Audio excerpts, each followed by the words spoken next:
নমস্কার বন্ধু, কেমন আছেন সবাই? আজ আবার চলে এসেছি নতুন একটা রেসিপি নিয়ে। আজ বানাবো মেথি মটর পনির। চলো ঝটপট আমরা রেসিপিটা দেখে নিই। যতটাই দেখতে সুন্দর হবে, খেতে কিন্তু ততটাই সুন্দর হবে। এই রেসিপিটা বানানোর জন্য আমি মেথি নিয়ে নিয়েছি। মেথিগুলো খুব ভালো করে ধুয়ে পরিষ্কার করে কেটে নিয়েছি। এরপরে আমি তাওয়া বসিয়ে নিয়েছি, তাওয়ার মধ্যে দিয়ে দিয়েছি ঘি।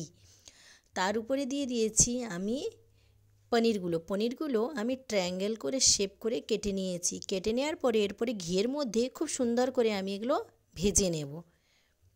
এইভাবে সুন্দর করে ভেজে নিতে হবে, লাল লাল করে। এক সাইডটা খুব ভালো করে ভাজা হয়ে গেলে আরেক সাইডটা আমি খুব সুন্দর করে উল্টিয়ে ভেজে নেব।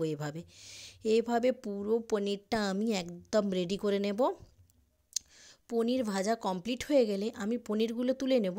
এই তাওয়াতে আমি আরও শাকগুলোকে একটু নাড়াচাড়া করে রসটা শুকিয়ে নেব।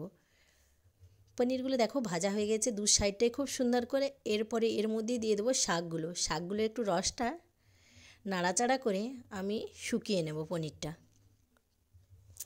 মেথি শাকগুলো খুব সুন্দর করে পাতলা পাতলা করে কেটে নিয়েছি। কেটে নিয়ে দেখো আমি তাওয়ার মধ্যে একটু এইভাবে নাড়াচাড়া করে নিচ্ছি, জলটা টেনে নেবে সুন্দর করে।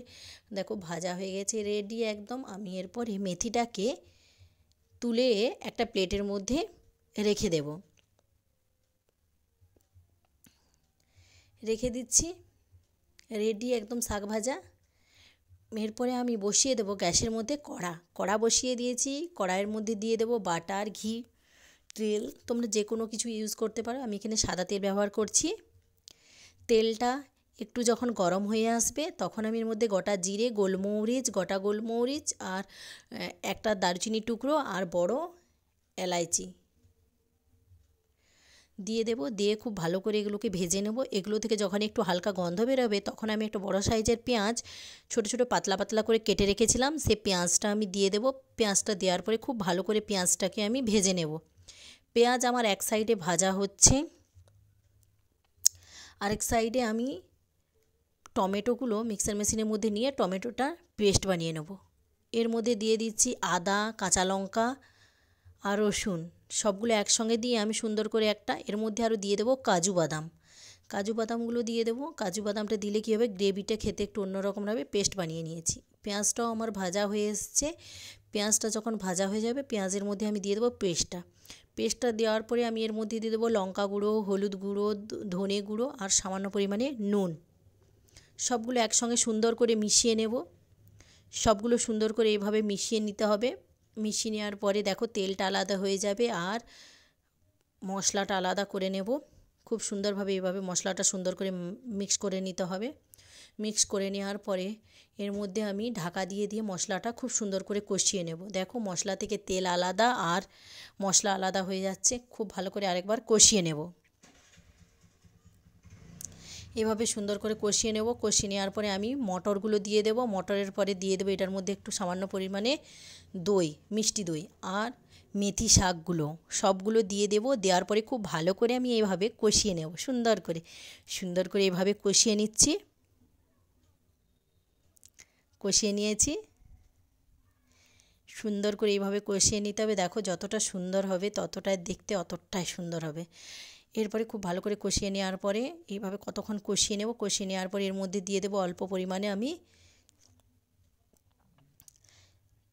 জল দেওয়ার পরে খুব ভালো করে আরেকবার মিক্স করে নেব। সবগুলো খুব ভালো করে মিক্স করে নেওয়ার পরে এটা আমি কিছুক্ষণ ফুটতে দিয়ে দেবো।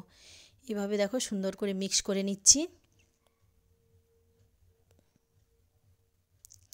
খুব সুন্দর করে সবগুলোকে মিশিয়ে নেব। মিশিয়ে নেওয়ার পরে একটু অল্প পরিমাণে আমি ঢাকা দিয়ে দেবো। গরম মশলা দেবো প্রথমে সুন্দর করে। গরম মশলা দেওয়ার পরে খুব ভালো করে আরেকবার নাড়াচাড়া করে নেব। নাড়াচাড়া করার পরে আমি এটার মধ্যে অল্প পরিমাণে দিয়ে দেবো ঢাকা দিয়ে 2 থেকে 4 মিনিটের মতন হতে দেবো। হওয়ার পরে ঢাকনাটা খুলে নেব। দেখো একদম গ্রেভিটা কত সুন্দর হয়ে গেছে দেখতে।